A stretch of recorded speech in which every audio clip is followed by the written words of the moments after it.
Inside the NBA coming up next.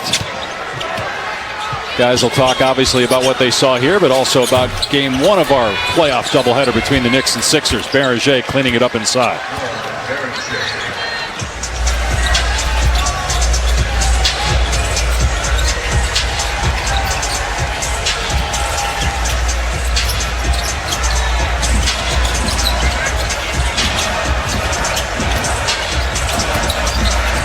Here's Barnes.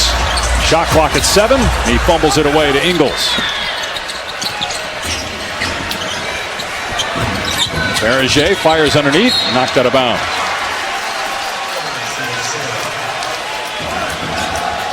I know it's been a rough night for Minnesota, but it doesn't take away from the job that Chris Finch has done the last few years for Minnesota. Probably does not get the recognition nationally that he deserves. And you think about his path to being the Wolves head coach. He's now in year 6. And you think about Minnesota. Prior to 2 years ago, they had won a playoff series in 1 year. They went to the conference finals in 2004. Now back-to-back conference finals and 3 wins away from going again. It's a guy that played in Europe, coached in Europe for 12 years, in Germany and Belgium. He was the national team head coach for Great Britain. Nick Nurse was an assistant in the Olympic team in 2012. He ends up being a G League coach, bounces around as an assistant, and then gets the Minnesota head job. And with different iterations of Wolves teams, each of the last 3 years has put them in position for success. I don't think you can doubt what he has done to help build this program.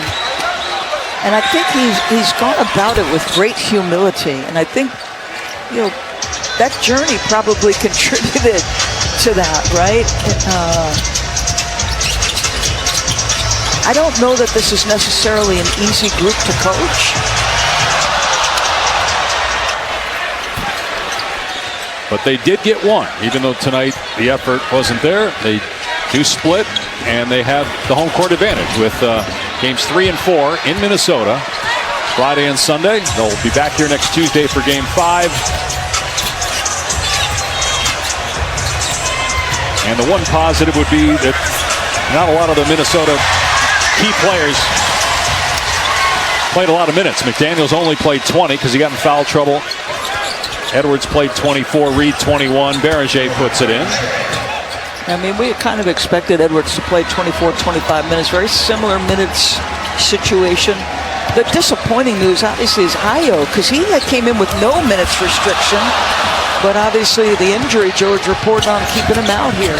And that will be something to keep an eye on, because already shorthanded with the DiVincenzo injury. Is Edwards going to continue to be on a minutes restriction?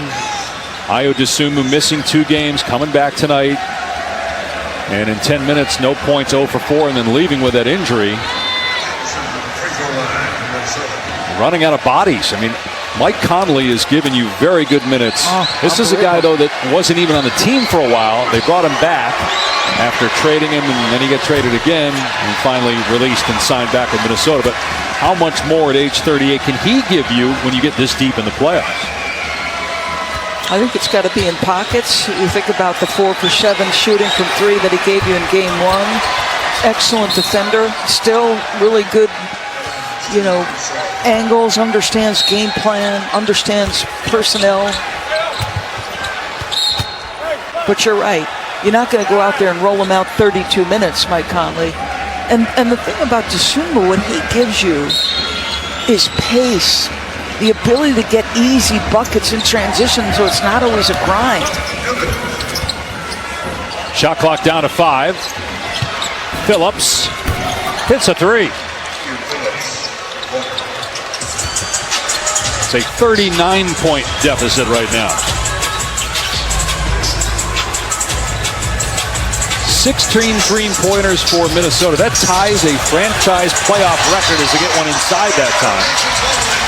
And it did look like it was going to be that kind of a night. They started 0 for 6 from 3. Waters with the rebound. They push it. McLaughlin, 90 seconds left. Cross court, Olynyk.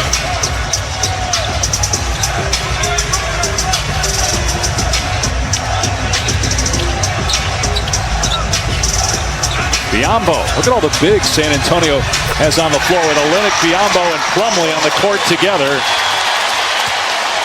triple towers out there for the Spurs to close this game. Ingles for three. Boy, he did a lot when he was with Utah, those good Quinn Snyder teams for the Utah Jazz. Inside a minute to go in this one.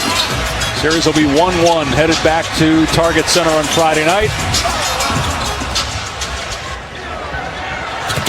Anderson down court, Laws for Beringer, and goes up with the bank.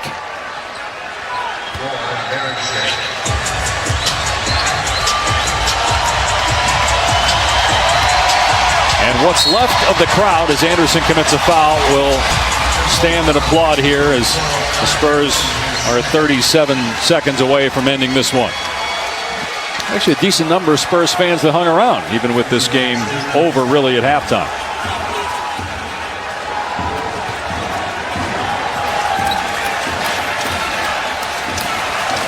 Great balance offensively for San Antonio tonight, led by Castle, who had 21. Wembanyama, 19 points, 15 rebounds, 2 blocks. Fox had 16, 12 for Champagny, 12 for Barnes, and 10 for Vassell. Minnesota had balanced scoring, but just not enough scoring. They had 4 players with 12 points each. So Clark will dribble it out, and this one's headed back to Minnesota, tied at 1 apiece. Maybe they won't dribble it out as Beringer tried to take it in and dunk, and now it's over. Final